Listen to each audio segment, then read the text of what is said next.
hesitation. Got me going crazy.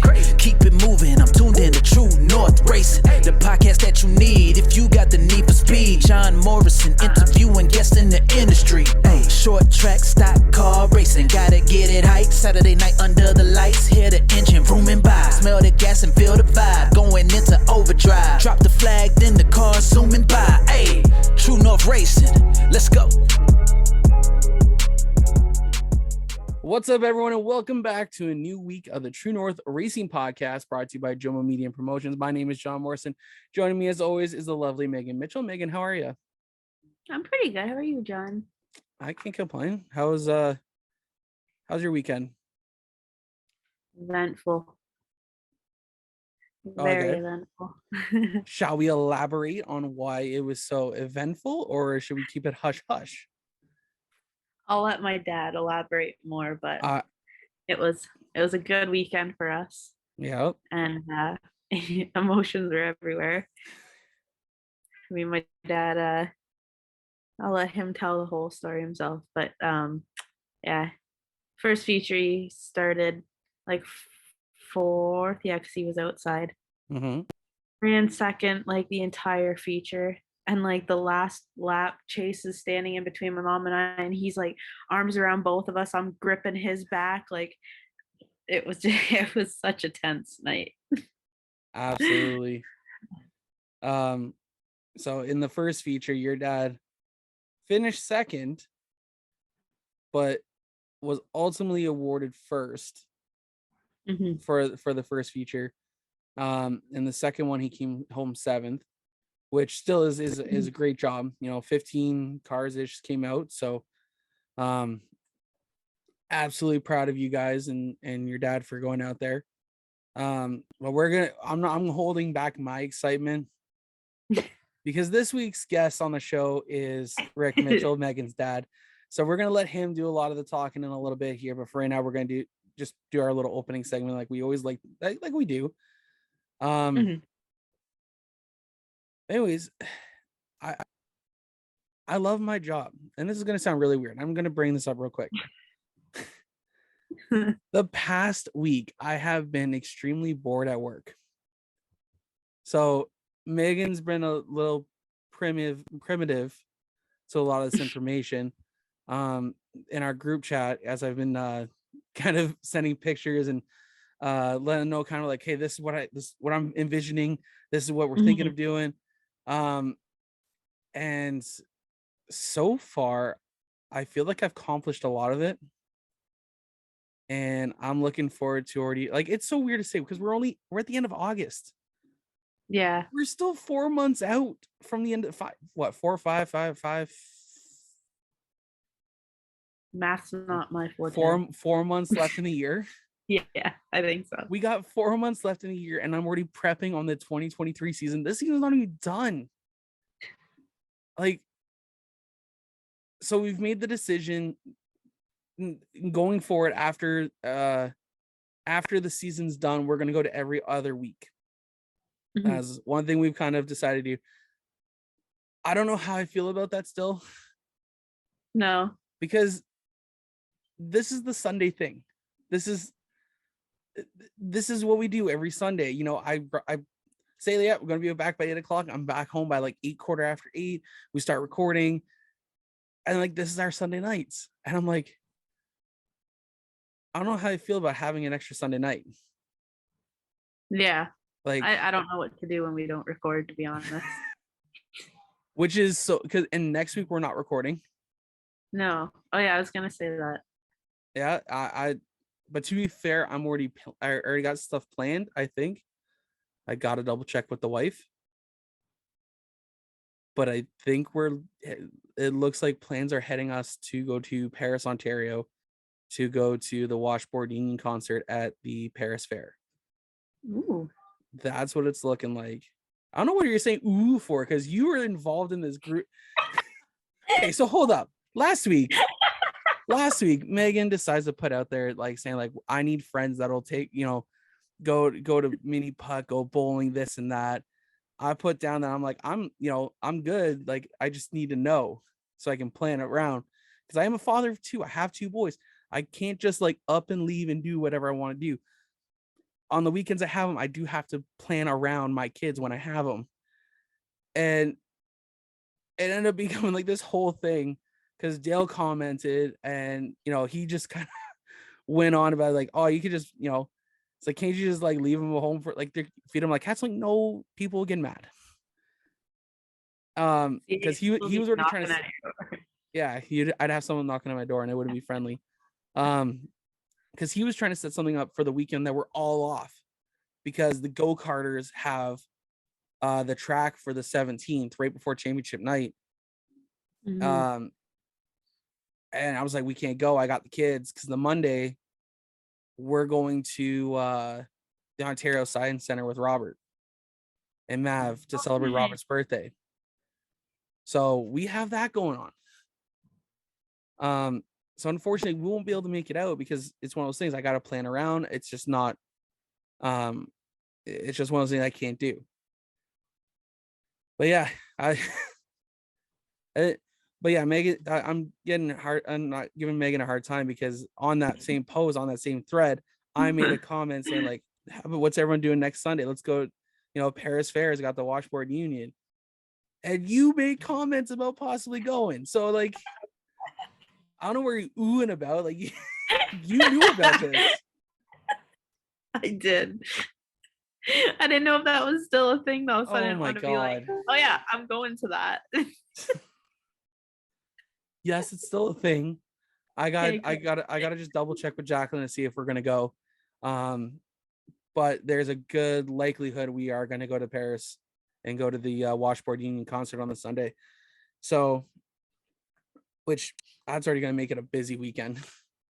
Mm-hmm. We got a lot going on next week because next week, the Canadian Modifieds are having backpack night at the track. Which that's next week. That's next week. Oh, we're not even there. What do you mean you're not there? Wait, like this coming Saturday, September 3rd. Yeah, we're off. No, you guys aren't. No. Yeah, we are. Don't tell me that. Now I gotta go take a look.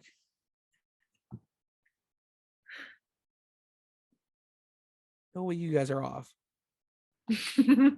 No bull. I call BS. Flamboro, because I looked this up.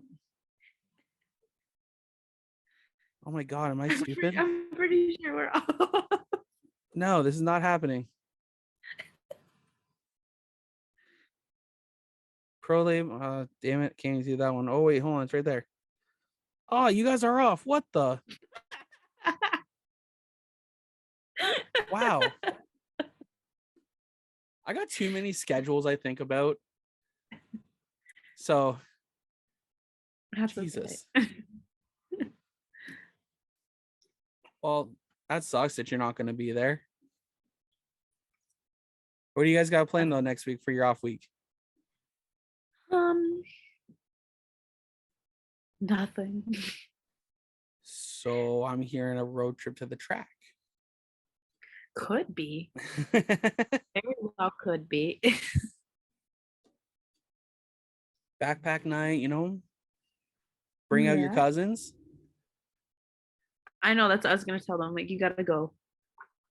Hell yeah. I think by the sounds of it, we might be putting my kids to work there next weekend. So really? Yeah, I think we're gonna make them hand out tickets at the front gate. Oh, that'll be awesome though. That's what it sounds like. It sounds like they may be coming with us, and they're gonna help out on the grandstand sides with Jacqueline. So, oh man, we got that going on. On the Sunday, going to Paris. I really hope we go to Paris. Have you? I'm assuming because from being down around that area, you have had to go. Don't break my heart here. I have not. I've been to Caledonia Fair, Simcoe Fair, Binbrook, Scott Mountain. Like, I don't even know where. I have not been to Paris. Like, is there rides? Yeah, This there's is a stupid rides. question. Okay, good. Oh, they got. Not that I'm gonna go on many. They scare me. Oh my god, they got the. My favorite one is the zipper. I can't do it. No, Rachel did it with my dad, and I'll watch. Like what I about am okay with like diving a race car into a corner, but like these fair rides, they just scare me. what about like Spaceship 3000 or Starship 2000, whatever it is? Is that the one where you like push up against the wall? Yeah. I'm okay with it now, but when I was not medicated for my anxiety, it gave me really bad anxiety to the point where I couldn't breathe. Oh boy. It was bad. But I'll go on it now. Yeah. I love fair rides. I don't know why. It's maybe because I'm fit, but um yeah, there's so much fun. I've been going to the Paris Fair since I was knee high to a freaking grasshopper. I remember I don't remember because I'm not gonna remember that far back, but I've been going so long that they have baby competitions and I was involved in one of them. Oh, you did tell me about that before. Yeah, I've been involved in that. But yeah, there's a Oh, before we get any further though, I want to bring up something that happened on Saturday at Flamboro. Um, and this is to do with the Young Drivers Canadian Modifieds. Saturday night during the Oscar Modified feature race, there was a incident on I think it was like lap 30, and that involved one of our drivers from the club. One of the cars did go up the wall into the fence and left the racetrack and hit, I believe, roughly from what I'm hearing, 4 people. One of them being driver the number 5 in the Young Drivers Canadian Modified group, Mike Pod. Mike is at the time I'm recording this, he is in surgery. He does have a broken leg in 4 places. We hope for nothing but for a speedy recovery for you, Mike. I wish you all the best, and hopefully we see you at a racetrack when you're well enough. But we are keeping you in our thoughts and prayers right now. Get well, buddy. that was scary. I saw the video today, and that was scary. I've watched it a few times just to have a better understanding about what happened, and each time I watch it, it's just it makes me sick to my stomach, and I feel bad for everyone that was involved, and I hope everyone who witnessed it is able to come out of this and not feel. I'm not even going to get into that because I'm not even going to try to dissect anything or get into nothing. But I just want to, like I said, anyone who is involved in it, I wish you all the best, and I hope you guys are doing okay mentally, physically. Because that was scary, and I don't wish harm on anyone, and that was scary to watch.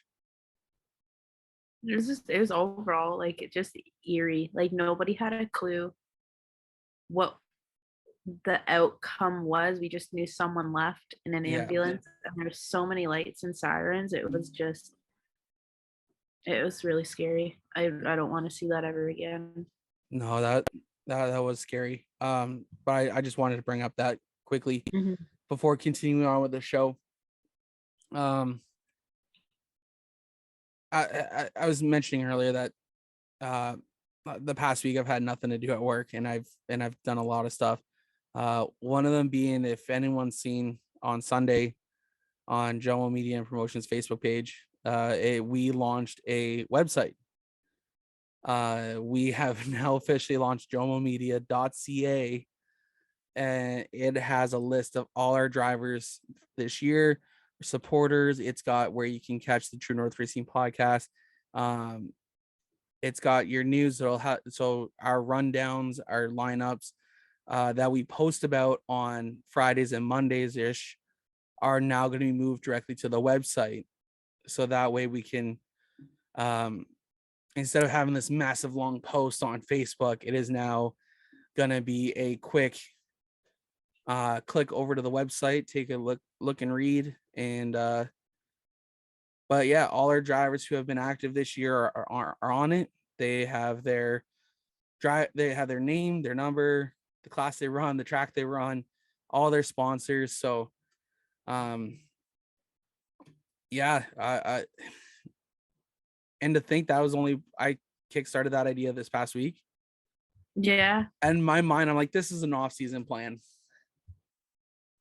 And It I just turned out started to be good. I started building just one of those free sites just to kind of get an idea of what I could do.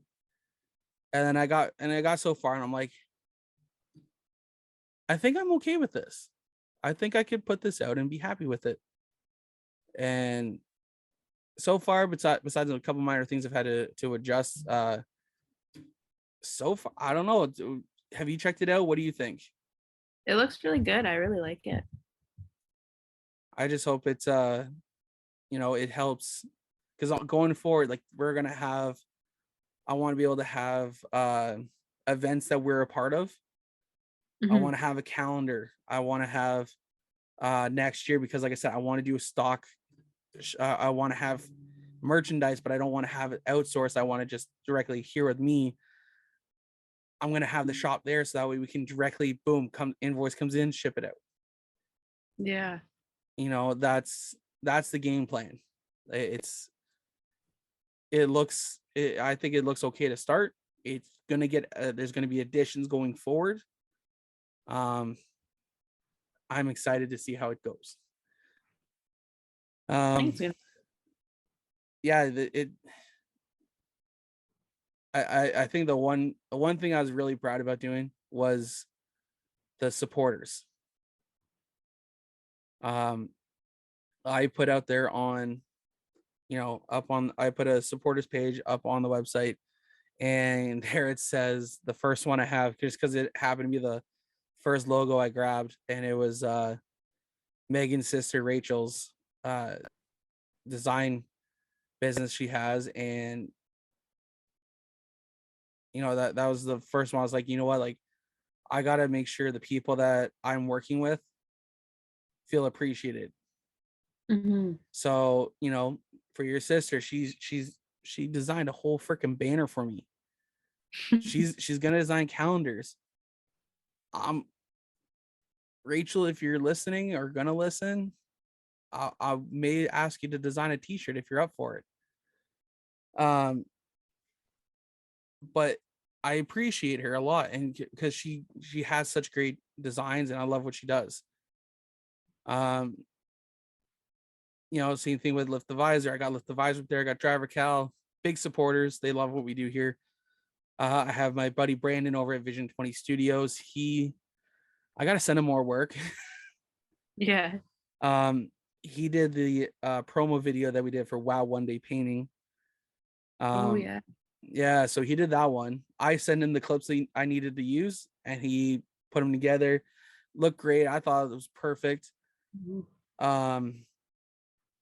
And I have my other friend Taylor to You Design. She was the one who has designed our tumblers, our amazing tumblers. She designed the True North Racing Podcast logo. She designed the JoMo Media logo, the logo I love, like I freaking love. She designed that. Mhm. So of course I can't go without saying putting her on the list as well.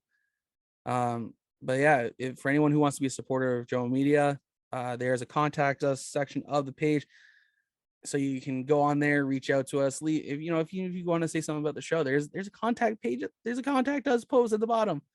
So, which I'm excited about. Like Yeah. it's dreams coming true for me. Big time.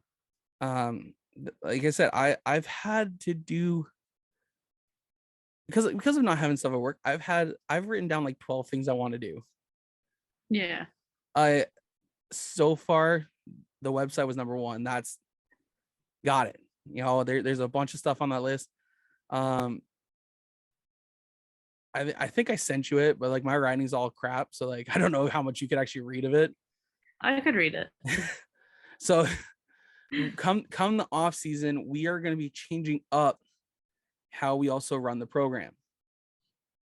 I have actually put together segments. I'm so happy, and I'm so happy for that, because now we're gonna be able to organize stuff. It's stuff that I feel like is gonna help us take our show to the next level. Yeah. And I think it's gonna be good. It's like we're going to have our opening segment like this is gonna be called Pace Lap, because we're kind of warming you up. We're warming you up a little bit, and then we're returning with. I feel like it was a favorite over on the driver's seat. I don't know about I'm you guys, excited for this. but we're bringing back checkers or wreckers that we did on the driver's seat, but we're changing it up a little bit. And this is where you guys, the drivers, the fans, everyone who's listening, this is where we want you to get involved. Every Sunday, every day after race day, send us your fan submitted discussion topics about what happened at your track. Give us as much storyline as possible. I will read it off, or Megan will read it off, and we'll go back and forth. Checkers, you like it, wreckers, you don't. And guess what? We're just going to create opinions, and we're going to have discussions about stuff that you guys send us. This is purely Ontario based. I don't care actually where it's from racing. Doesn't matter if it's British Columbia, if it's Texas, if it's Maine, I don't care. You got something you want to tell us, you want us to discuss something, send it to us. That's going to be in, like I said, in the new program, not new program, because it's still the same show, but the new format, I guess you call it. We're still going to have our fan question period with our guests. We're going to go in the last lap. We got an outro that I finally written down. So that way, whether it be Megan or myself exiting the show, we do have it written down. So it's been a busy week. And the other thing too now is they can also find us on TikTok. Yeah, I was excited to see that. I was like, I'm gonna be taken away from my own stuff on TikTok, but like I feel like it's kind of necessary. And like, you're gonna be a content creator for us, if you're cool with that. Yeah. So I got no issues with you're gonna have the stuff to be able to go out there and do what you do. Because I like what you do for TikTok. You do a great job with them. And like I said, if you want to, if you don't, just tell me. Just tell John, shut up. I don't want to do it. I'm like, all right. Oh, I'll do it. I really do mind to entertain myself, to be honest. So if it entertains someone else, and that's even better. I just figured, maybe we got like, I think I have like 29 drivers up on that list in our driver section, which took me forever to find them all, get the pictures I want to use. Yeah. Oh my God. I feel like there's a lot where I'm missing out on to help these drivers, and that's what I want to do going forward. And like I said, we want to get the show better. I want to make the show better. I want Megan and myself to do better. So we got lots of awesome things coming our way. Definitely. And like I said, Megan may or may not, depending, know how much we got really going on. Because until it happens, I kind of keep it quiet that I'm doing it. Yeah. I'm bad because I'm like, oh yeah, this is what I'm thinking. Don't talk about it. Next thing I'm like, hey, check this out. Or you do tell me and it just slips my mind, and then you go to mention it and I'm like, what? And you're like, oh, I told you about this. Oh, did you? I guess don't you worry. did. I feel like no one's listening to the show because of me. So I'm okay with that. I just feel like that's a Rob Twitch comment right there. Like I already know I'm gonna get a comment for Rob on that one. So yeah. I'm only gonna clip this and put it on TikTok before he has a chance to say anything. just to get that out. Oh my God. But Megan, anything else that's been going on in your life like that you want to talk about? Not really. Other than it was just a wild night at Flamboro. I mean, that first feature was exciting for us, but nerve-wracking. I mean, I've never watched a pure stock roll. Like I've seen videos, but I witnessed Moses barrel roll. And that's another thing I don't want to see ever again. It was horrifying, and I think I cried. It was just scary, but it was just this weekend was wild. Is the only word I have for it. Yeah, that was. I saw you showed me the roof cam from Moises' car, and Alex Stewart posted a video of fan submitted video of the incident, and the best thing about it is glad to see Moises walk away, because that Yeah. could have ended out a lot worse than what it just then losing a car or And I gotta give rolling him the car. Yeah, I gotta give him credit too, because like this guy got out of the car. I don't even think he stopped to look at his car. There was nobody else actually like involved in this. It was just him. Nobody else took any damage, but everyone that was stopped around him, this guy got out of his car, walked around, and asked everybody else if they were okay. I'm like, sir, do you not realize what you just did? Like you were flying through the air. Like you pulled a Ricky Bobby. And like and you're worried about everybody else. Like that's Yeah. sportsmanship, though. Oh my god. Yeah, glad to see, like I said, glad to see him, get out of the car. Glad to see, that was awesome to hear the fact that he went around and checked on everyone else. So that's great to hear too. And that, like you said, that's great sportsmanship. Like how can you go wrong with that? I watched them. Like someone came over and looked at the car and goes, "You're not getting this fixed tonight." They pretty much said, "Want to bet?" And they went to town on this car. Like I took a video of what they were doing to.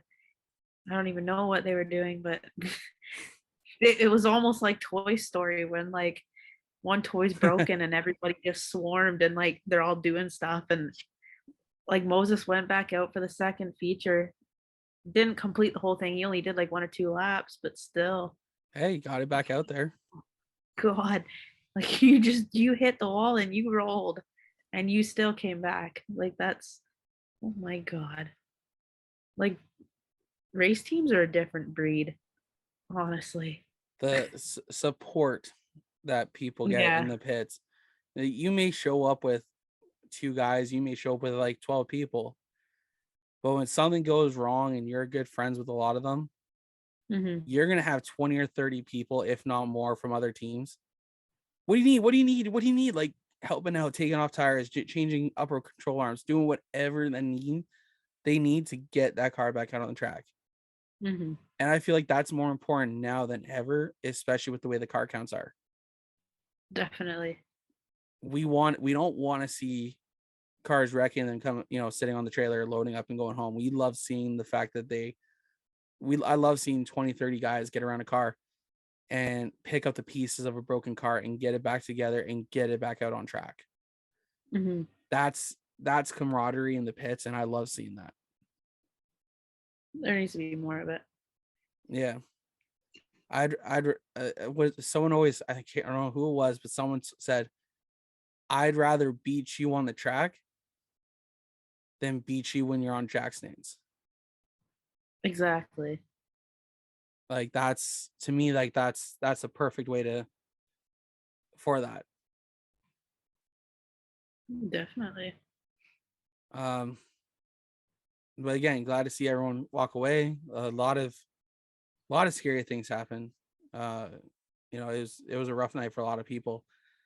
I wasn't there. I was in Niagara Falls enjoying the hill and enjoying some Antica pizza, which never disappoints. It never disappoints. Nope, it's always good. I joke and I'm like, oh, this is like a little prelude because we're all going down in November. And I'm like, this is kind of like a prelude for us. I was like, oh, I'm gonna try to get us back down there for October. Yeah. Because after going last year, I'm a sucker for ghost walks. I really want to go on one. Oh my God. Like, I don't know if I have to figure out, like, get us all like I don't know. I want to get all of us down there for one. I think it'd be fun. It'd be really fun. Like either like Niagara on the Lake or the Fort George one. Yeah. Either or would just be like I've been on the Niagara on the Lake one, and that one's fun. Yeah. Fort George one, gotta check that one out, because I've heard some good things about that one. Yeah. Apparently, if you're open enough, you'll see shit. My sister would end up seeing stuff. So would my dad. Uh, I'm the person that's too closed. I don't want to see it, so I don't see it. Jacqueline last night, she couldn't close herself off. Oh my god. I made a comment too, and that's the worst part. Yeah, that, like, could you imagine the timing of like how this happened? So like we were passing like the Laura C courthouse, like Yeah. like on our way to Niagara on the Lake. Because like our thing is that we always go to the falls, spend a late night there. Then when we go home, we just go nice casually drive down into Niagara on the Lake, go out, go through town, and then there's a stop sign, you turn left, and it'll take you pretty much like straight to the highway. Yeah. So yeah, we just we did that, and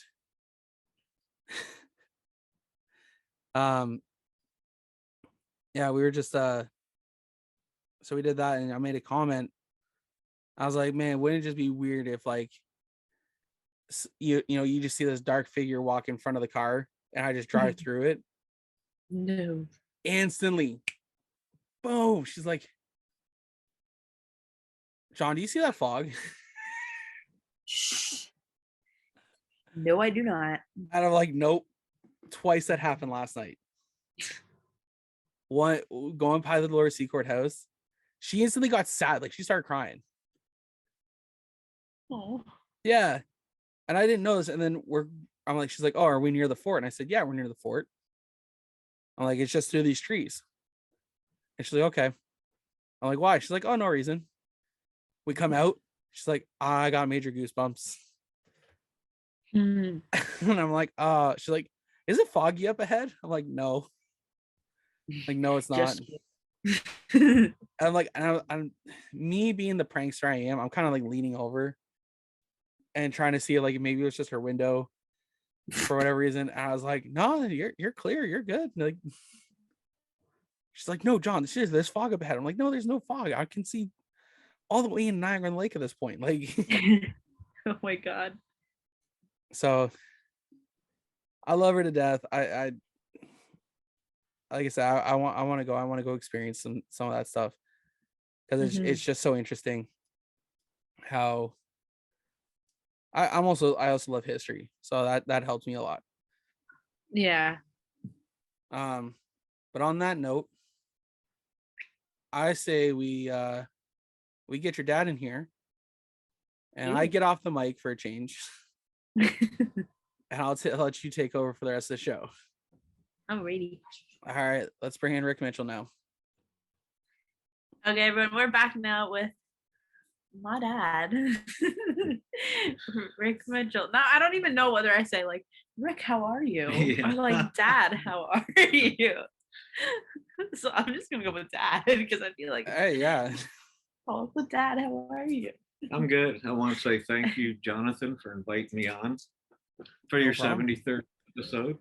I know Megan mentioned it, and I was like, since Rob got to do 69, you can do 73. I got no issues with that. I'm happy to have you on here. Thank you. So I don't even remember now what I told him I was gonna ask. Want me to read you my notes? I gave him questions so he would know. But I mean, I guess we'll just start like right at the beginning of like where you began. Or actually, we'll start with where your interest came from.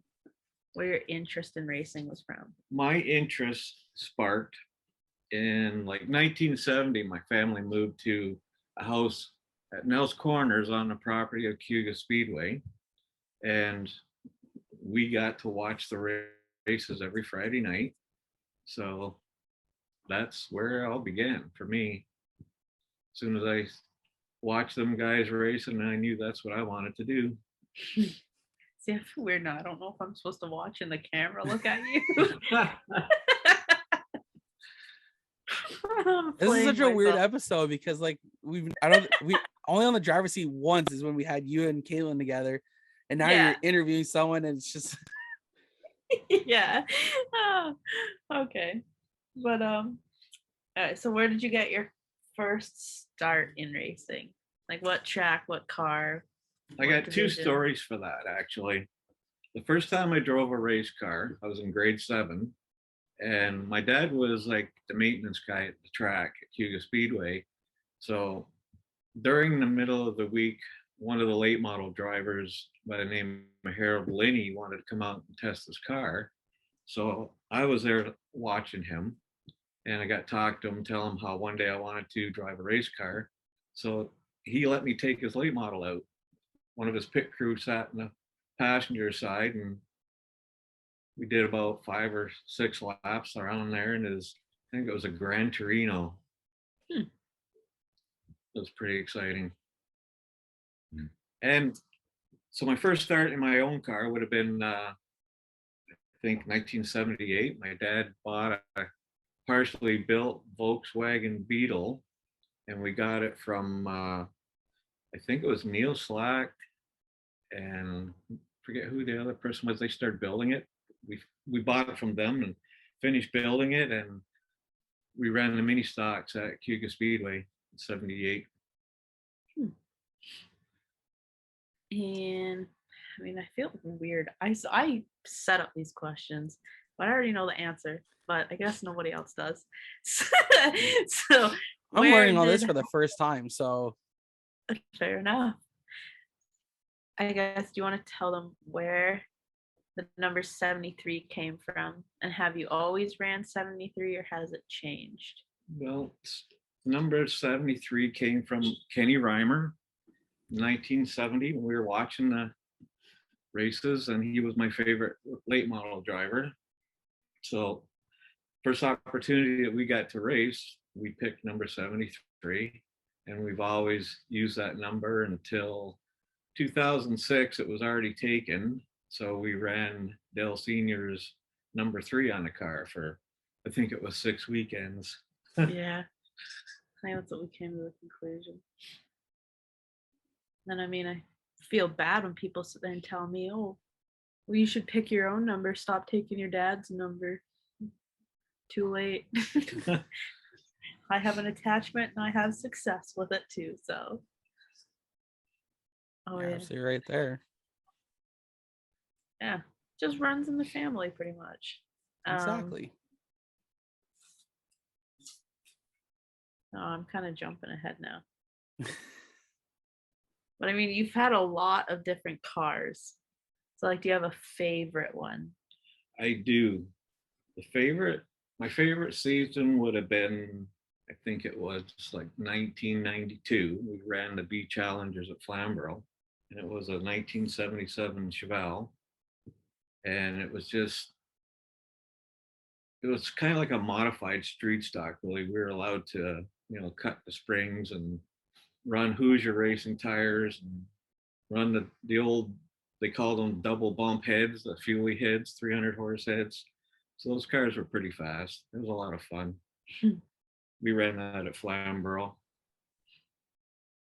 What about, I know Jon, we just talked about Jukasa. So I'll bring that up because I know you raced at Cuga Speedway when it was Cuga Speedway. Do you have any stories about that? I didn't write this question down, so you don't have Yeah. an answer written for that. Well, when we ran the minis at Cuga, it was on the small inner track that they had. And what was it, maybe 91, 92, I think we ran, they called it the Outlaw Thunder Cars. So we ran there on Sundays at Cuga Speedway, and it was such a thrill to be driving at Cuga Speedway to begin with. But something I always remember was coming out of corner 2 at Cuga Speedway, there was this dip in the track, and if your tire just went into it, it just kind of cast you towards the wall a little bit. So you had to be on the inside or straddle that dip in the track. But one of my favorite memories from running that year was the opportunity to race with like Harold Brown. He ran Outlaw Thunder Cars that summer, so it was a lot of fun to be able to race with somebody I watched when I was a kid. Yeah. And before I go further than that, so your final full season before I was born was 92. Yes. When would your first season have been? Because I don't even know that. Like you mean in the mini stocks? Yeah, like in any, like your first debut, I guess. Okay, so that would have been 1978. We ran the mini stocks at Cayuga. And then we went to Flamboro one night and seen the no, actually, you know what? We ran the minis at Cayuga, and then we had gone to the Paris Fairgrounds one summer, and they had a mini stock class there. It was actually a horse track, and they were racing Still there. And so we went there. We bought a car from Bob Slack. It was a Datsun B210, and it was a nice car. It was basically a late model chassis with a body hanging on the roll cage, and it was a lot of fun running there. So like pop quiz, I didn't write down this question either, but now I'm curious. How many different cars have you had, and do you remember what they were? Oh, I remember the first was the Volkswagen Beetle. Then we bought, I think it was a 69 Chevelle that we raced in the street stocks at Flamboro. That was my first year at Flamboro. I think it was 79. We had the Datsun B210 we bought from Bob Slack. And I think we had the 1977 Chevelle that we ran in the B Challengers at Flamboro.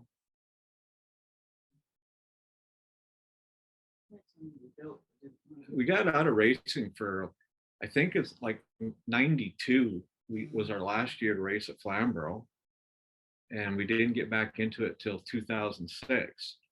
And I had built another car for 2006, and I built it pretty much the same way we built the 92 car, which was the B Challenger.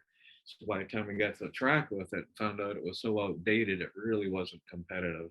Mm-hmm. But we ended up putting it in the wall, corner 3, and it was done. So we got like 6 weekends of racing in 2006. So what was, I mean, okay, I told him that I was going to give him the questions I was going to ask, but like I come up with more as I go. Sorry. But what was that like? Like to be out of racing after 92 and come back in 06? Just coming back in 06, what really stands out in my mind is it's really disappointing for me, because the last year we ran Flamboro, we were very competitive, and now we were just not competitive. When you're getting the flag to get out of the way, the fast cars are coming. So maybe it was good. It was just a 6-week season for us. yeah. It wasn't even like 6 consecutive. It was broken up into like 2006 and 2007. Yeah. Like that was 2 different seasons. But okay, so then you were off between 92 and 2006, ran a bit in 2006, 2007, and then you were off again for a while. And you got back into a car in a pure stock. That was one question. I figured I wasn't gonna submit it. It wasn't letting me submit a long question. But like what was that like, the transition from running a V8 rear wheel drive car to a 4-cylinder front wheel drive? It played on my mind at first when we first got the car, and because I thought, I didn't know how we were going to set up front wheel drive. I didn't know if it was going to be the same as a rear wheel drive. So in the end, I just decided let's just do what we would do if it was a rear wheel drive and see what happens. And worked out pretty good. You and Chase and the Sunfire. Mm-hmm. Car seemed to work pretty good. So yeah, I was nervous about it at first, but pieces kind of fell in the right place and Yeah. worked out. So then what was it like getting back into a car in general in this year for the first time since 2007? Let's go back to 2019. True. Like you and Chase were in the car for the last 3 weeks of the season, and I was taking the car out practice days on Tuesdays because you guys weren't sure how to describe what the car was doing, so I had to jump myself to figure it out. Rookies. So I got some experience in the car, but when we got into the car this year, I was so nervous because even though I had experience driving the front wheel drive car, I forgot what it was going to be like in the traffic. Mm-hmm. And I was pretty nervous about that. So that's why we pretty much took tail in the first 2 weekends just to get the butterflies out of my belly, I guess. Mm-hmm. So overall, so far, including the pure stocks, what's been your favorite car? Oh, and you guess you said your favorite car. Yeah, the few. We had so much fun with that. Mm-hmm. So how did it feel when your kids decided that they wanted to drive a race car? I was thrilled. It was good to see you guys interested in my interests, and it was a great opportunity for me to get back to the track and involved with the car. Mm-hmm. I like the science part. I always said if I could never drive a car again, all of the science part of it, of setting it up and making it faster and watch you guys improve every week. Mm-hmm. So I guess it kind of leads me into my next question about how did it feel to coach? I don't know, how to coach us and sit back and be the crew chief the last couple of years. It was fun. It was exciting. As you know, we had some nights where you thought the car was a bag of dirt. And I thought I had it set up pretty good, but we had our ups and downs with it, but mostly it was a lot of fun. Mm-hmm. Great learning experience to see you guys improve in your driving skills. This will be a dumb question. Do you like being the driver or the crew chief better? Definitely the driver. I'm loving this so much. Like, you're not getting me out of the car next year either. No. That's what I said to someone. Like, you're not getting them back out of the car now. It's not happening. Like, Chase and I are on our own. I'm not kidding. Like, getting back into the race car, Jonathan, it makes me feel younger again. I mean, the blood flow, maybe it's blood full of excitement, but I feel so more alive. Mm-hmm. Honestly, watching you race, I was just super excited as soon as Megan was telling me that, you know, you were coming back out, and I was like, yes, you know, it's gonna be so cool watching it. And then, you know, to see your progression since getting back into the car and seeing how well you've run, it, to me, even as a spectator, has been amazing. Like, I make sure to get up there and watch as if I'm available to. I make sure to get up there and watch the pure stock features just so we can watch you make laps, because you're out there having fun. And I just, you know, last year we seen a smile, but like this year we see like a glow about you when you're at the track, and like you just came off the track. Looks like you're just having so much fun, and I love seeing it. Absolutely. You just described it perfectly. That's exactly how I feel. Even, I mean, we're still having a cornering problem with the car, but it's just, I'm so happy to be back in a car. It's just, I'm not even bothered by it. You know, we'll figure it out, but just having a great time. Mom wants me to ask, how old are you? 29. Just to throw that in. Yeah. But by actual age, or how old does he feel? Well, I'm 65 years young. but I feel younger. Probably Honestly, I feels would have like- never guessed a day over 55. That's what I've always said. I wouldn't have guessed that. I already know those. I can't make those thoughts. No, I would have never guessed 65.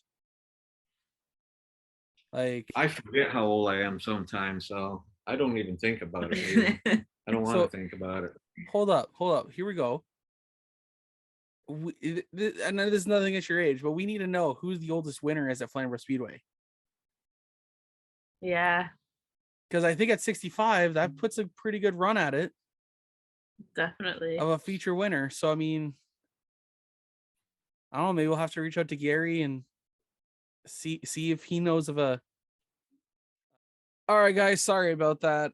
We had a little bit of a technical difficulty on my end on the recording side. We are going to jump back into our conversation now with Megan and Rick. Let's go. All right. I'm sorry about that, guys. That was absolute crap. How to That's okay. It happens. I don't even remember We where just forget where we left off. Yeah. Yeah, that's why we're just gonna jump right back into the next question, and then we're gonna go from there. All right. Right. Like any of the questions that I wrote down for him, I already asked, but I guess. We were going to talk about.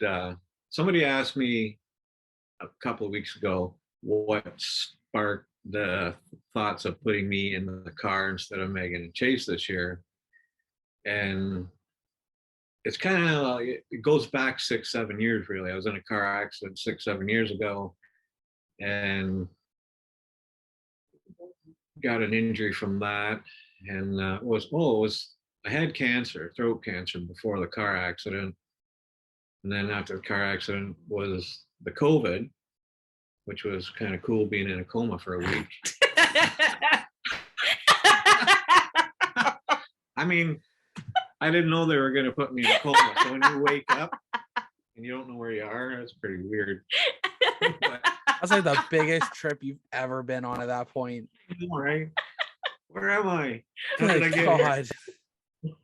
Which from what we were trying to convince him to tell people that while he was in a coma, that his spirit was out and about visiting Yeah. people. And I'm like, maybe we shouldn't play those games. No. But anyway. So we just kind of looked at it like that was 3 strikes. So I always wanted to get back in the car. So I figured this was opportunity. Life's Yeah. too short. That's what- Absolutely. I think it was Adam Ross that said it. He's like, well, you already had the 3 C's: cancer, car accident, COVID. Time to get back. Yeah. Yeah. Mom just said that we can add checkers That's to it. that one. Look at that. You know, I got 4 C's. That's it. That was another question, I guess. We can in what's the word? Slide in with that. So now that you've been back, Oh my God. I'm sorry. That was like I I don't even know how to put it, but that was like the most like weirdest way to ever like have a segue. Like, or segue. I think we are just going to slide in with that. I'm sorry. I know I'm not good with my words. I stopped being good with that after high school. Wasn't even good with it through college. But I think there's no English involved. literally. Well, there was. I just didn't do very well. Oh boy. Yeah. No, I just speak toddler language, so I don't need it to matter. It doesn't matter to me, I can't even talk. But anyways, now that you've been back in a pure stock, how has your season been going? Season. Yeah. So we've been at it for a month. And the first 2 weeks was to get used to the car, the traffic, the nervousness. But I feel more comfortable in the car now. So I'm feeling a lot better. I'm just wishing for more better handlings, a little more power. There's always room for improvement. Yep. But we touched on it earlier, but I said I was gonna let you talk about this weekend and what went down and how did that feel? Well, it was great getting a second place finish. This it was sad for Nick Ramsey that he got DQ'd, but it worked out good for us to Yeah. get the win. So I'm not gonna decline it, yeah, but how did that feel? Because I know Mom and I were pretty emotional. We got the news first. I seen you guys coming back from the tower, and just the way you was running and bouncing, I knew there was going to be a change in the finishing order. So I don't know. You know what? I was really happy. I wasn't as excited as everybody else, but I was really happy about it. I don't know what it was, but I mean, you went into this weekend pretty, I don't know the word I'm looking for. well, I got up Saturday and I took your mother to work, and just driving from Caledonia to Cuga, I just felt that mood where I'm gonna wheel it tonight. I could just feel it. Everything just felt good. You know, I didn't have any butterflies previous to going to the track. Just felt good. Mm-hmm.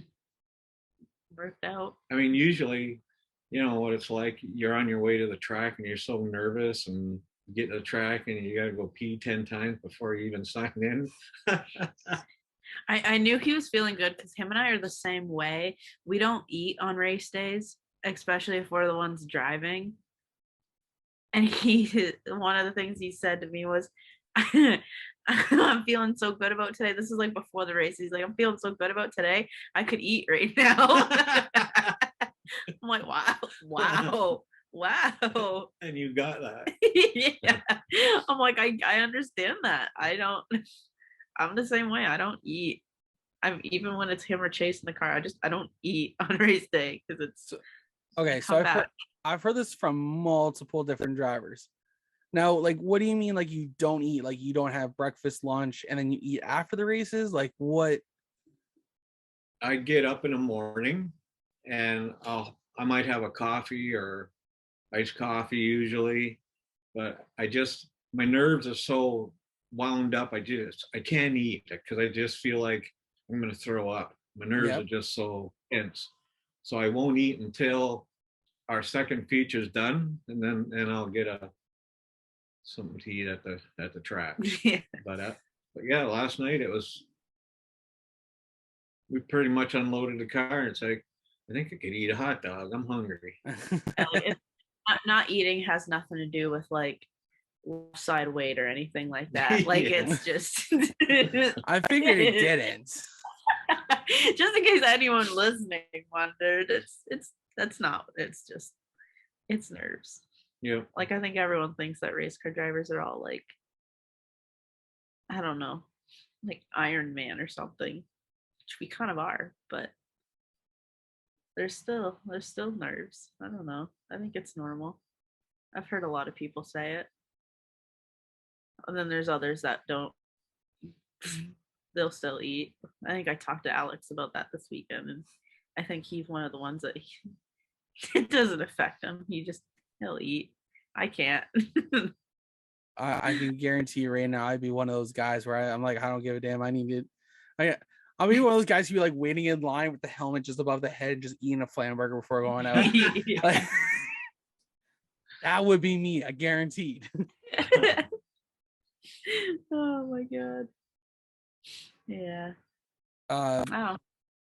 So Greg, I got a question here for you. So how does it feel for you being a driver still, as well as, you know, you have that driver mentality, but how does it feel knowing that your children want to race and are competitive as well when they are behind the wheel? How does that make you feel? Feels good. I mean, I said earlier, having these guys like Megan and Chase drove the car last year. Yep. Rachel is hoping to get an opportunity to get out there one day soon. She's got to fight us for it. So yeah, I mean we've got another Cobalt about 80% built, and we stripped the Sunfire, and we've got enough parts. We just need another Sunfire, and we could throw together another car, so we'd have a 3-car team. So just a matter of we have to get a place of our own and have a shop that we can work during the winter. So Yeah. finish these projects. But yeah, it feels good that these guys are interested in doing what I do. It pulls me back into that mode of getting back into the racing scene. That's A few good. years ago, I can't say that he made me sign it, but he was always worried, and I could tell that's what it was. Like, he wanted a way to get back into it, and like he was worried that I was gonna like get a boyfriend or something, and I was gonna be uninterested. And I wrote a whole contract. I think they sent it to me the other day. I don't know where it is, or I'd read it, but it pretty much said that, like, I wrote, Megan Elizabeth Ann Mitchell, promise that I will like pretty much that I will never fall out of interest with racing, and that I won't let anybody or anything take me from it, and all this stuff, and that if I ever do, that Dad's allowed to take my car, and he's allowed to take this and that from me. And I signed it and everything. Like, I don't play no games. Oh my God, that's hysterical. You might have been in public school or high school when you wrote I that. don't even think I was in high school yet. Like, I was like grade 6. And then he made me wait until I was done college to race. Yeah. You know. That was a just smart dad. Make sure you get your schooling in first. Exactly. I'm happy about it. I still got to do what I want to do. So Now with sorry, go I ahead, feel Rich. guilty sometimes that I know Meg wants to get back in the car so bad, but we started out this year. I was only going to test the car, try to get it set up for next year, right? Figure Yep. things. We were really just going to take it out one time for our registration's sake, like the Yeah. number of the car and all. But yeah, once I got out there and got a taste of it, it's like, oh man, this is just too good to quit. Oh, I can just imagine him just like getting it, climbing into the driver's seat and just going, "I'm back." Yeah. yeah. Like that's all I imagine you doing. That's pretty much it. I think this is the first time we've ever had a father-child duo winner on the show. So Megan got her first win last year, and Rick got his first win of the year this year. You know, it's for both of you guys. How does that feel knowing that, you know, you both have a win, you know, almost roughly a year and a month apart from each other? Yeah. How does that, Rick? How did you feel about Megan's win, and then Megan, how did you feel about Rick's win? I thought it was pretty cool. Meg got hers sooner than I got mine. I think she got her second week or third race. But yeah, it was pretty good. It was nice to see the 73 car do the victory thing again. I mean, I think the whole time I was talking to him in tech, I was crying. Like, I don't know if I was more scared or what, but basically I said, I'm like, I felt like an idiot because I'm standing over in corner 2 watching these final laps go down, and I'm gripping onto the back of Chase's sweater to the point where I'm gripping onto skin. And like, I probably left a good indent in his back. And then I have like this stone that apparently helps with like worrying and stuff. And I'm sitting there holding it in my other hand, and I'm like, I'm like rubbing the shit out of it. I look like a total idiot. And there's kids sitting in front of me, turning around, staring at me, and I'm like, oh my God. so stupid. But I was so freaking scared. The last lap always scares me, especially when the car is starting to feel a little bit loose. I felt like I had to push it a little bit harder getting into the corners.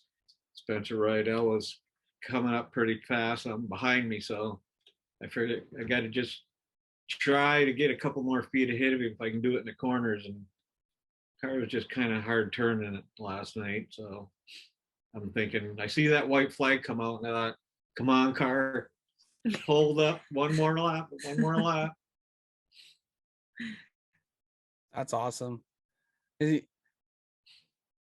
know, I love hearing about wins, like, because one, they're a big part of the sport. That's what we all thrive to be. We all try to be in the winner's circle. And, you know, for you just to be able to, like, I need a little bit extra out of that car, and, you know, that little bit extra, even though you didn't get the checkered flag, you didn't get the interview in victory lane at the time, you know, you still came away with the win. You still, you know what, that's it. Next time y'all get to the track, get down to victory lane afterwards and do get a proper one in. Mm-hmm. Yeah. Well, when we left the track last night, I turned to Deb and I go, uh-oh. She says, what? I says, we can't have any more wins. We don't need any weight. Right, because if you get two of them, you start have to add in weight in there. So yeah. Oh boy. I think we're out of time, because we're not out of time. We're gonna jump into our fan question period. But once we come back from the fan question period, I think we're gonna dive into some more racing stories. I think I got a good way to get us into that stories to get Rick opening up, because one thing, Rick, I love talking to you about is your old stories that you got. And I love how just random they come about. We could just have a random conversation next time. You remember that? I'm like, I'm sitting there, I'm like, if I had a bag of popcorn, I'd be shoveling in my mouth at that point. Because to me, I just love listening to them. So let's dive into our fan question period. As you saw earlier today, we put out there that you were coming on the show. We got a few questions ready for you, ready to answer them. Okay. All right, the first one comes to us from Ian Henwood 849 on Instagram. He goes, how did you get into racing? We kind of already touched on that, but if you want to allude to it or add anything extra, feel free. Yeah, just a recap. It was my family moved to Nels Corners at Cayuga Speedway in 1970, and living right on the property, we got to watch the races every weekend, and I loved what I seen and wanted to do it. Isn't there something about a bus driver? Or am I just like, is this like a fever dream? I thought you talked to me about a bus driver. For what? I thought a bus driver was a race car driver. Yeah. When I was in grade 1, we lived in Decuzville, and my bus driver was Sam Rounce. So, I mean, I didn't know he drove race cars or built race cars then, but I thought it was pretty cool that once I grew up and found out that Sammy was my bus driver. It was kind of neat. I didn't know that. I just remembered something about a bus driver, and he was a race car driver, and I thought it was Ken Reimer that was a bus driver. It wasn't Ken Reimer. Anyways. So the next question comes to us from Rob Twitchett. Which one of your children is your favorite?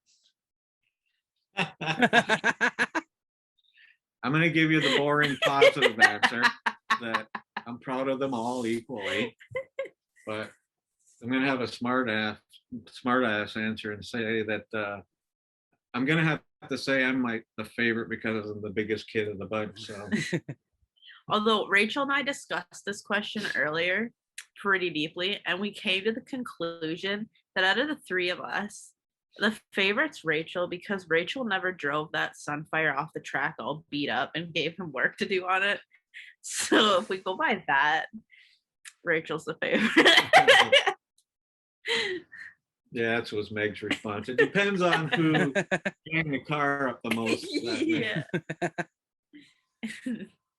And the last one comes to us from Megan Mitchell.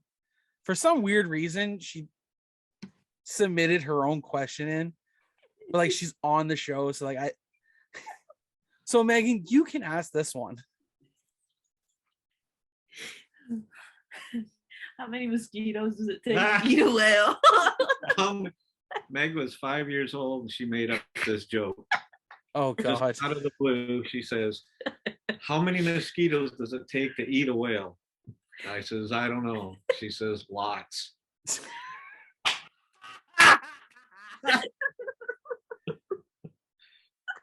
Oh, Comedy material. oh boy. Hey Megan, don't quit your day job. All right. Well, that wraps up our fan question period. If you guys want to submit a question, wait till next Sunday and to find out who is going to be on our podcast. Monday. Oh, not next Sunday, 2 Sundays from now, because that's going to be Ashton Dickey.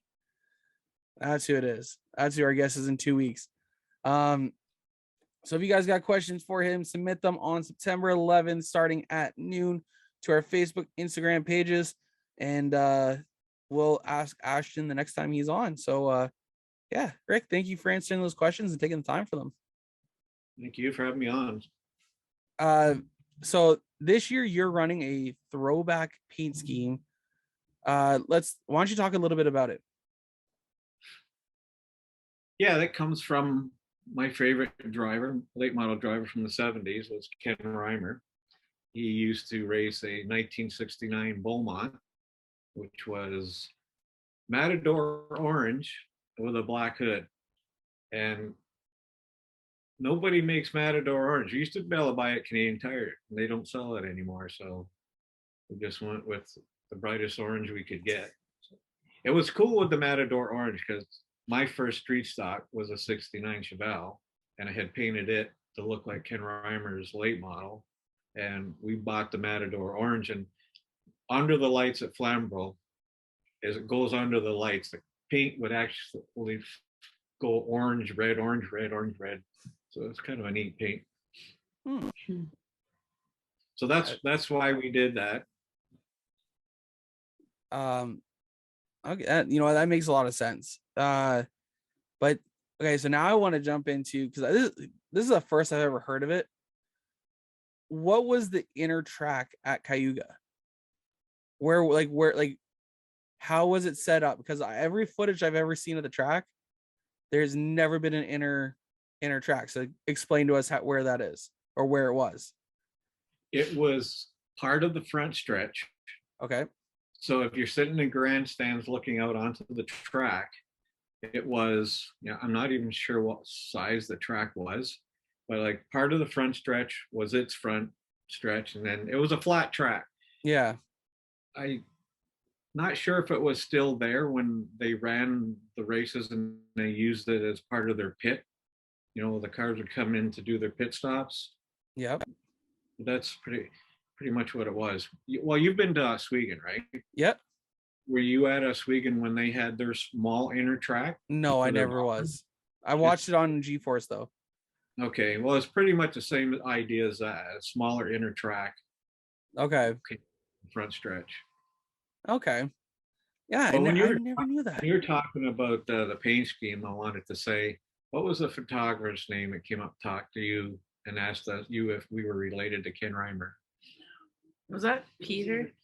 Peter Anderson, yeah. Yeah, he had asked Deb if we were related to Ken Reimer. I didn't know if anybody would even recognize the paint scheme for 1970. So it was kind of neat that he'd come up and asked if we're related to Ken Reimer. No, just a fan. Just honestly, like that. If you guys were running a full season and it was like that, I think it would have been definitely. I feel like it would have been a contender for paint scheme of the year, in my opinion. Because one, you guys make sure that car looks immaculate every time it goes out, and I know how much effort and time you put into that to make it look that good. And when it rolled off that trailer at the market that we were a part of back in July there, I was like, damn, this is a good looking car. Thank you. Now with only actually there's you have, like, I know you have so much stories to tell. You told me so many, and now I'm blanking on them because like they're so good to talk about. Like you told me about the Ken Reimer, about the paint scheme. Okay, so here's this. What has been one of your favorite battles to race? Who's been one of your favorite people to race against on track? I think it always comes to mind when we ran the Thunder cars at Cayuga Speedway. Was Harold Brown. But another experience that I remember was when we ran the B Challengers in '92 at Flamboro. It was great running with Jimmy Nagy. I remember we ran a 40 lapper invitational, and we got pole, and I led every lap, and coming out of corner 4, Jimmy just got me by a bumper. So it was pretty cool running him. Who's the other one that you talk about? Because he's told me stories about one guy that they used to race with, and I don't remember if it was Cayuga or Flamborough, but they said that Dad and this guy were basically the show. Like they got so close you could put a paper between their cars. Oh, that was in '92. We got called up into the tower after the races one night and got politely scolded. It was me and Greg Campbell and Dave Salt.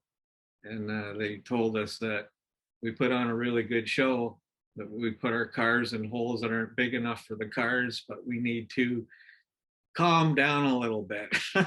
So. Oh, wow. Yeah.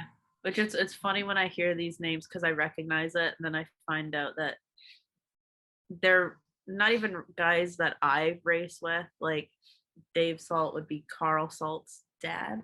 I think so, yeah. But I just find it cool to see the generations. Absolutely. It's that's the thing is as much as we want new people to come into the sport, it's always the generations that continue on with the sport. So like, Rick has yourself and Chase and Rachel as well to really carry on that torch of the Mitchells in motorsports in Ontario. Carson Nagy has the Nagy name. Lane Zardo's got the Zardo name. Salt has the Salt name. It's those people that really help carry the sport as each generation goes on. So that's what we really need. That's what we need to continue. Yeah. Well, my hope is before I hang the helmet up, I want to have the opportunity to race on the track with my kids, racing against them. So that's my end goal. Next year. Oh, that's definitely one goal I feel is achievable. And I think between yourself and your kids all on the track together, I feel bad for Debbie being up in the grandstands, because I guarantee she'll be a nervous wreck. Yup. And I know Debbie's in the background. So Debbie, do you want to confirm that for us? Yeah.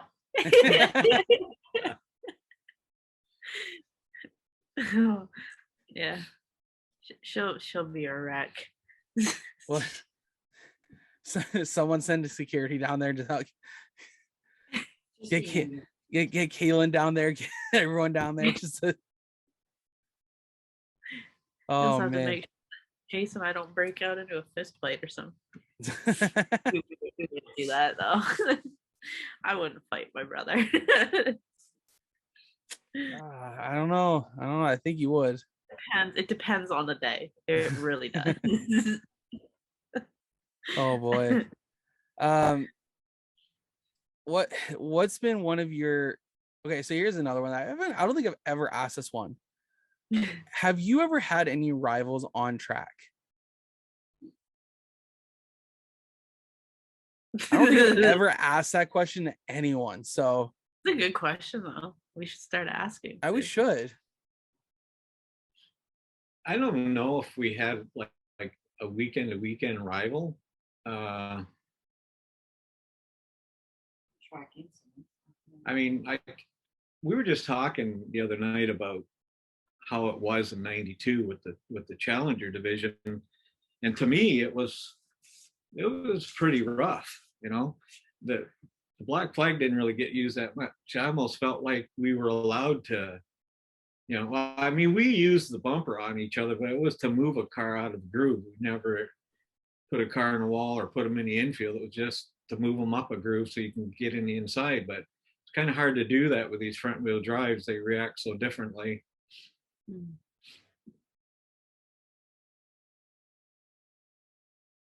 I feel like I just took over. I remember racing in '92 in the Challenger division. There was myself, I lived in Hagersville at the time, and my neighbor and friend Terry Thorne, he raced, I think, the 09 car, and Jeff Sutton. I don't know if you remember him. He used to race Flamboro. He was, what number was he again? He's going to kick me for forgetting. Anyways, yeah, I mean, the three of us lived in Hagersville, all within throwing distance, you know, and we were friends. But once we got on the track, we were competitors.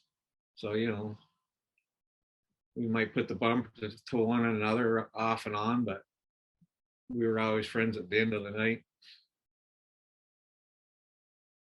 Really is the way it should be. I mean, that's the way it was with Scott and I and Kyle and I. Although Kyle was too nice. Kyle would never put a bumper to me unless it was accidental. Number 8, yeah. Jeff Sutton was number 8. That's right. I love how we have a little like fact checker there, and Debbie just sitting off in the background. Yeah, that's right. I appreciate you, Debbie. Thank you.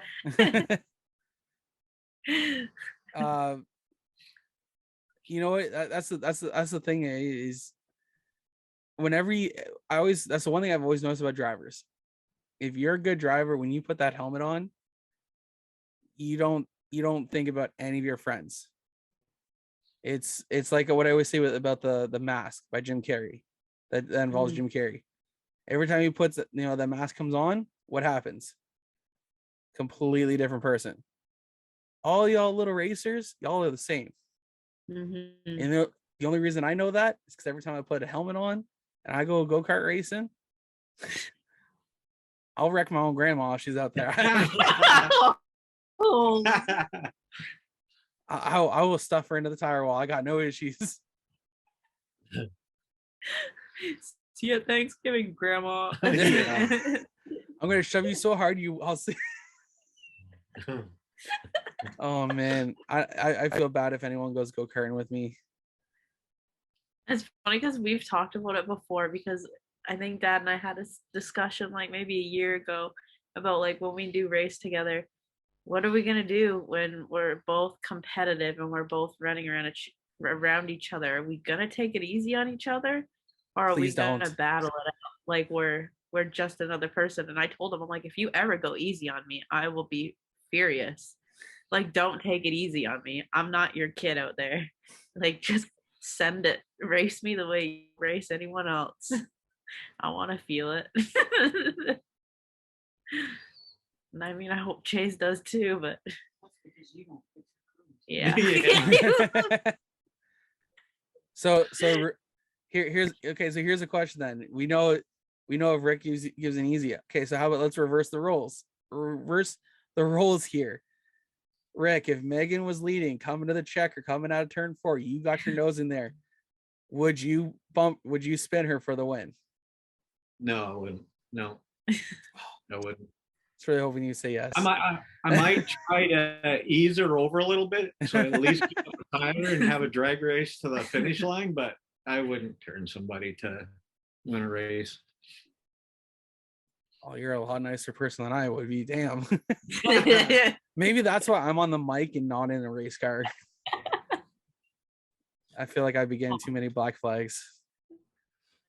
Racing at all these different tracks in Ontario, though, Rick, what has been one of your best memories at any of the tracks you've been at? First thing that comes to my mind is 92. There was an invitational at Flamboro Speedway. And I think it was Jimmy Nag who was telling me about it. He said we should bring our car up. So we took our car out that weekend, and I remember him telling me that don't be disappointed if you don't qualify for the feature. There's a lot of good cars that run at Sabal. So we went up just to have some fun, go to the beach and swim, and who was it? Bruce Bennett ran the track back then. He let us camp at the campground at the track for the weekend, so that was pretty cool. And we run the first heat, I think it was, and that track's like 1 and 2's not banked as much as 3 and 4, but we just went with the same setup that we would have run Flamboro. The car worked pretty good, so I think we got a second place out of our qualifying heat, and I forget where we finished in the feature, but we made the feature, so it was good. It was fun. Absolutely. Now with in next year, and this I know I have the Sabal hat back there, but let's just say it's just magically on my head right now with doing the media stuff for Sabal. Will we see you make a return trip up there in 2023? It's a possibility. We've discussed it, so yeah, it's a possibility. All right, well, I'm going to take that hat off now and put my True North Racing Podcast hat back on. I don't know why. I just feel like I have to ask certain questions about certain tracks, because I do have another memory track. Okay. It was the year we had the Volkswagen, the mini stock. Okay. It was the second year. It was 79. It was when I bought the 69 Chevelle, started running the street stock. And I spun out in the front stretch at Cayuga, and the pack divided me, and they all missed me. And the last car come around, hit me head on, and just totally destroyed the car. So it took us about a month to find another car and rebuild it. So we got the mini stock back out with asphalt tires on it, and decided to take it to Humberstone Speedway and race dirt. So everybody was laughing when they seen our tires. We didn't know what was so funny, but that night was memorable because we rolled between 1 and 2 over the embankment that night. And it was a pretty steep embankment back then, but we rolled sideways twice and once end for end, and ripped my seat out of the floor. Oh. And I'm just sitting there. I remember we had a light hooked up, so if the engine shut off, this red light came on, so I knew it wasn't running. And all I remember was kind of grabbing myself and ducking my head, and I didn't think it was ever going to stop rolling. And caution never come out. They finished the race because there was about 2 or 3 laps to go. Jesus. My cousin come running over. He was helping me in the pits, and he's unbuckling me and pulling me out of the car. And I think I was still a little confused about what had happened. He's pulling me out of the car. So it was pretty interesting night. And is that the only time you've been on dirt, or have you been on dirt since? Other than Paris Fairgrounds. Yeah. We ran a season there. It's a little different kind of dirt track, but yeah, it's more of a gravel kind of. Yeah. It's just the one night at Humberstone. So I've always wanted to have an opportunity to run Thunderstocks at Oswego. I just kind of think it might be a little out of our price range. I mean, I don't want to just go and have fun. I want to have fun, but I don't want to just have fun. I want to have a competitive car, so we'll just keep doing what we're doing for now. You know what? You never know what's going to come up. You never know what's going to happen in a year from now, 2 years from now. And who knows, you may just get your wish of being able to get out there and be competitive in a street stock. Yeah. I mean, I love the V8s, the rear wheel drives, just totally different animal. Oh yeah, I would love to get out there and just rip one around. My off topic of that, because I just thought of it and it's my favorite story. What was the one about you getting into a race car with crutches? Oh yeah. My parents were putting new shingles on the roof of their house, and they were doing some work around the property, and there was a big pile of dirt beside the house, and my mother came out and said dinner was ready, and everybody's racing to the ladder to get it down first, and I thought I would just jump off the roof and land on this dirt pile and beat everybody, and I landed on the side of the dirt pile, and my ankles just snapped, and I fell backwards and rolled down. I fractured my left ankle.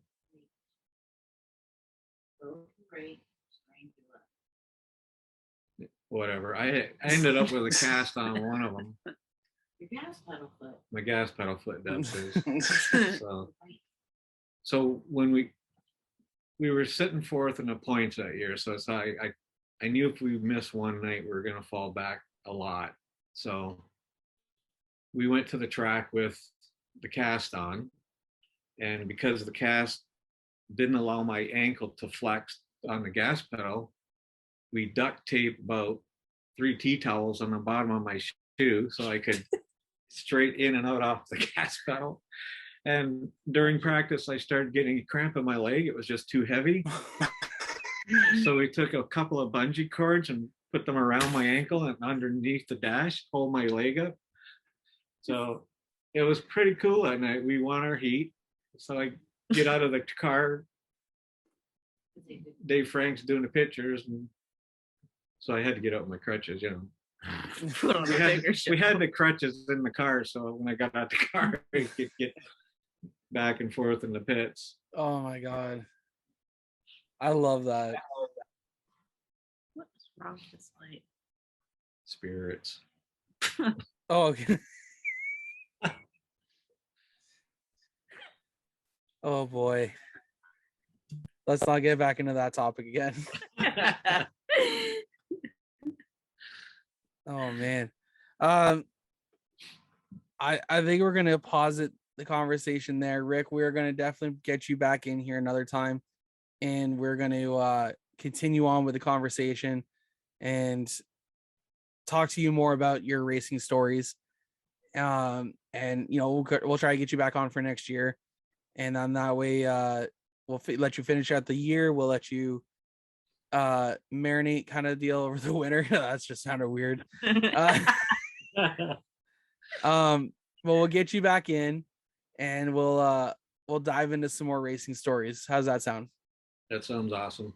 All right. Rick, is there anyone you want to thank for getting you here tonight? Well, you know, I want to thank you for the work you're doing with JoMo Media, and Rachel with her graphic ink designs. She's doing our decals and hero cards and made t-shirts. And Lift the Visor, Jerry Elliott.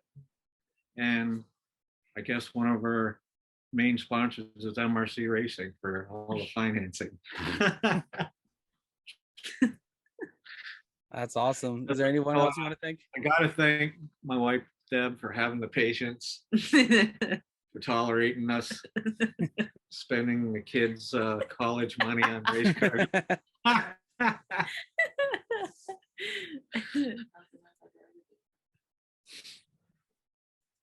I think they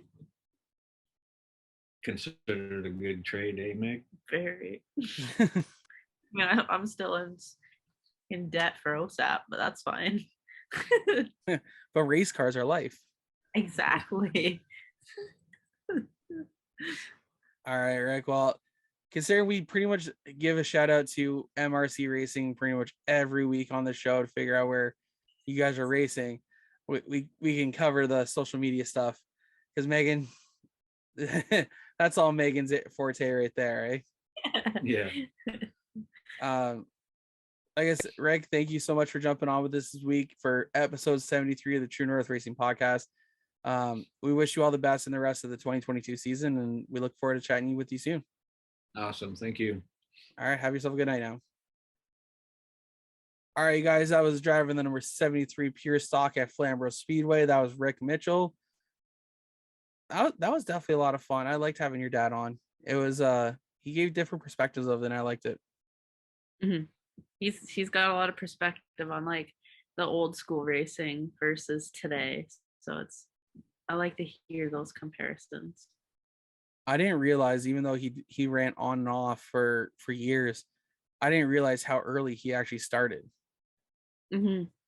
And that's, to me, that was the cool part about that. It wasn't until the fact that y'all were living there on the property of Cayuga when he first got his taste of racing, and ever since then he's been hooked, and that's just awesome right there. Mm-hmm. Yeah. How did you feel about it? Because you are our main interviewer. I honestly, my biggest thing was like, I didn't realize how much it would mess me up to be doing it from the same computer as him. So I'm like, I don't know if I should be asking you questions and turning to look at you or looking at you on the screen. I don't know if I should be calling you Rick or if I should be calling you Dad. I feel disrespectful to say Rick. Richard E. Yeah, but I'll call him Richard E. That was fun. It was fun. It was good. We're, like I said, we're still just expanding on you to make sure you can. I want you to take over, not take over, because I don't, I like talking, but so we both have about an even time talking on the show. Mm-hmm. It's always fun doing this, and I like just giving you topics and just like, here, do this. Yeah, I enjoy it. So yeah, that was like I said, that was a lot of fun having your dad on. So just for everyone, again, we're off next week, September 3rd, 4th, but we'll be back September 11th to record with Ashton Dickey, mini stock racer at Oshegan Speedway, which is funny because that's going to be our. Have we talked to any dirt racers this year?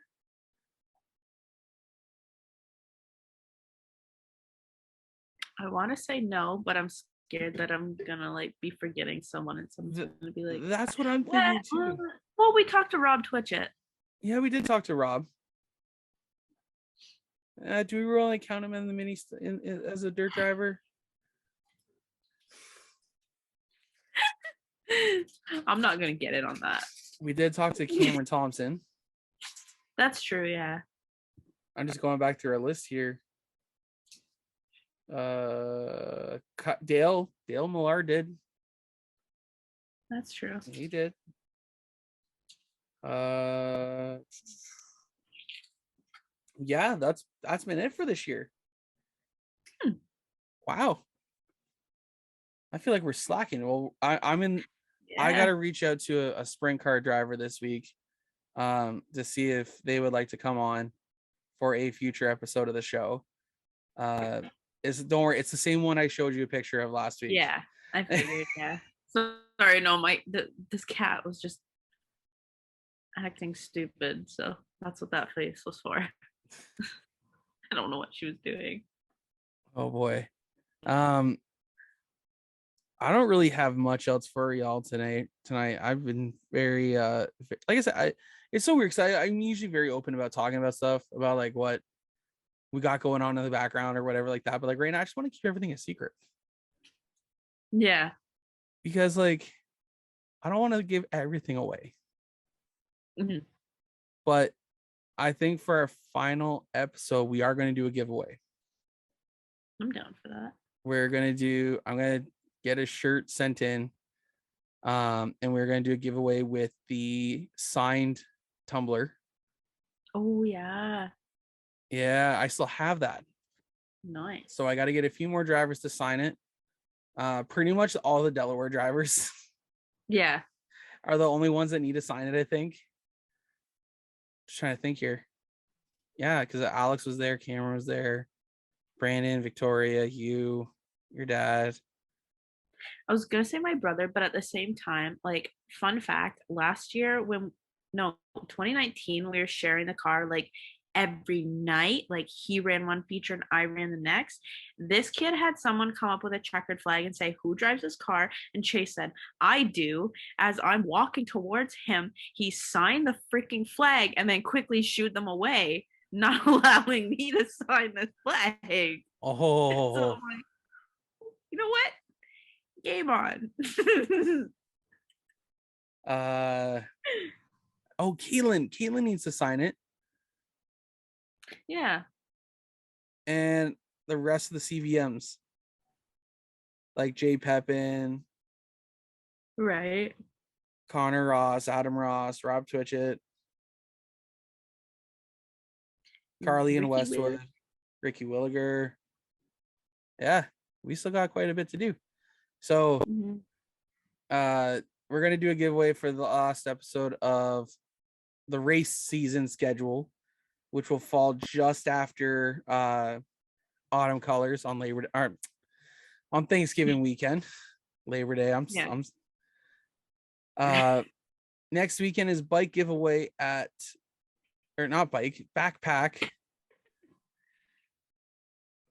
giveaway at Flamboro Speedway, and September 24th we're doing a change for change event at Flamboro Speedway with the Young Drivers Canadian Modified. Gotta do some digging. We gotta figure all this out still. There's we kind of made a mini committee between Scott Tonelli, Rob Twitch, and myself. So we got to figure out what we're gonna do, if we're gonna invite all the cars out, classes, whatever. And yeah, well, we got to see what goes on. So once we get more information about that, that'll be announced in the coming weeks. But yeah, next week is backpack night at Flamboro Speedway from the Young Drivers Canadian Modifieds. Currently, we have 12 backpacks. Holy. 12 lucky kids are going to go back to school with a brand new backpack, some school supplies, notebooks, pads, pencils, erasers, markers, crayons, all that wonderful stuff to get you guys ready for back to school. So that means I'll be back at Flamboro Speedway next weekend, and I'll also be at the Paris Fair on Sunday, I believe. So stay tuned for that. Megan, you taking the week off? You coming back to Flamboro? We will see what the bank account says. That's always a determining factor. So I don't know. Honestly, I might just stay home and take a break from it. Like mine, especially towards the end of the year. My nerves get really bad. That's understandable. So when there's a break, I'll take it. Yeah, so that's understandable. Might just hang out, and then hopefully we all go to the Paris Fair. Yeah. Well, I'll definitely keep you in touch on that. I'm gonna bring up my notes here so that way we don't forget anything right now. So I'm gonna use the new outro. Ooh. We're gonna try it out tonight. Let's see how this goes. All right. Thank you guys for listening to the True North Racing Podcast. Stay up to date on everything going on with us by following us on Facebook, Instagram, Twitter, and TikTok. Don't forget to like, comment, share, and subscribe to keep up to date on all the latest content. For Megan Mitchell, I'm Jordan Morrison. See you guys next week. Bye now. See ya. Going into overdrive. Drop the flag, then the car zooming by. Hey, True North Racing. Let's go.